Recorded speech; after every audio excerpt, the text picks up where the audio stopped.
And when you're an addict, you're a liar, because you spend your time protecting your mistress, whatever that mistress is.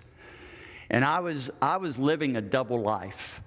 And I'll never forget, Palm Sunday, 1998, I tried to drive my car off the Golden State Bridge because I knew the day would come that it would catch me.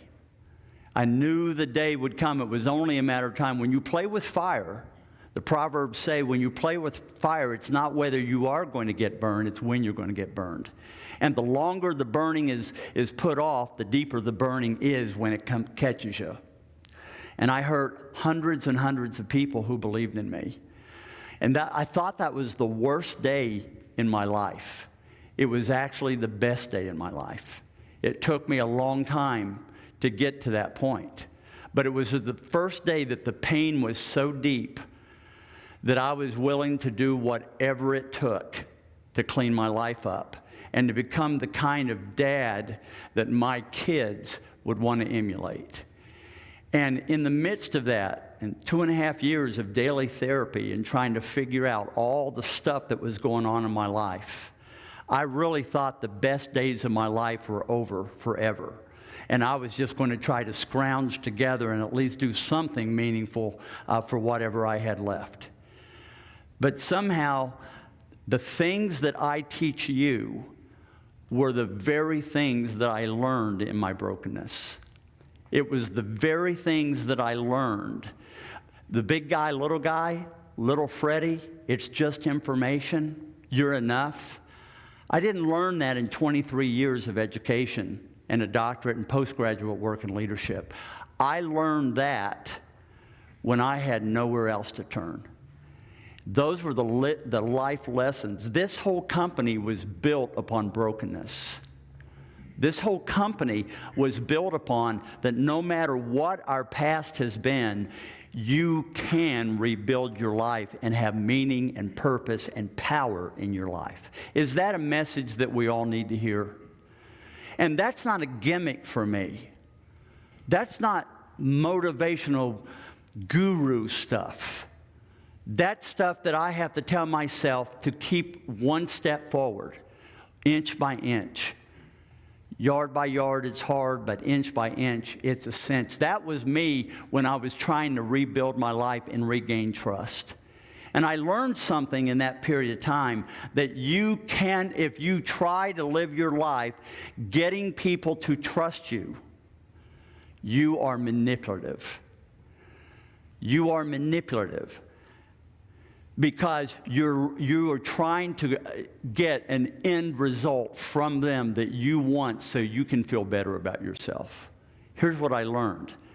I learned during all those years of putting my life together that I have no control over whether people trust me or not.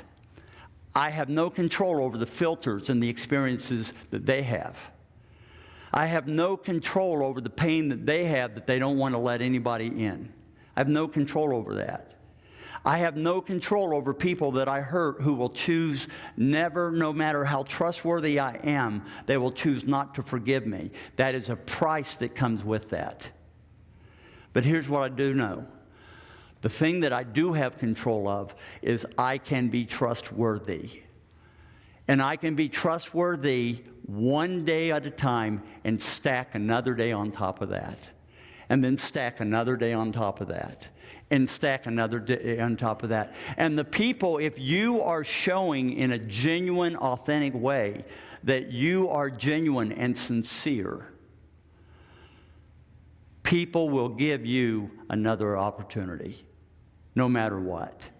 And those people who won't, that's information. That's information. Do I want to include them in my suitcase?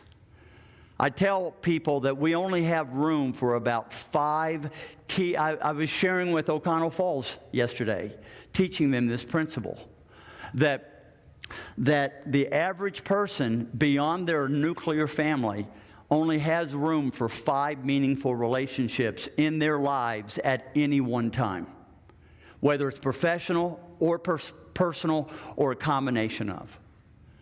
And what I've learned is the people that I want in my life, I don't want 2.7 people around me.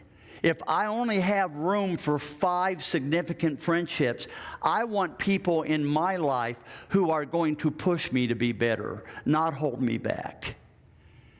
And so I choose to have those people who are going to be true and loyal to me. And loyal to me means you love me so much that you'll give me information when I'm making a jackass out of myself, and everyone else knows it but me, and that person will care enough about me to say, let me give you some information. You're hurting yourself right now.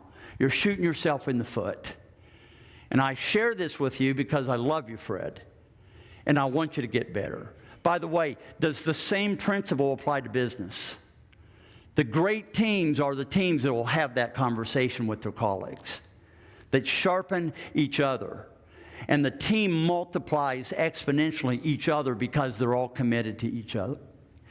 And so what I've learned is that I'm very, very intentional about who I build into my life. I am the sum of the people that influence me every single day.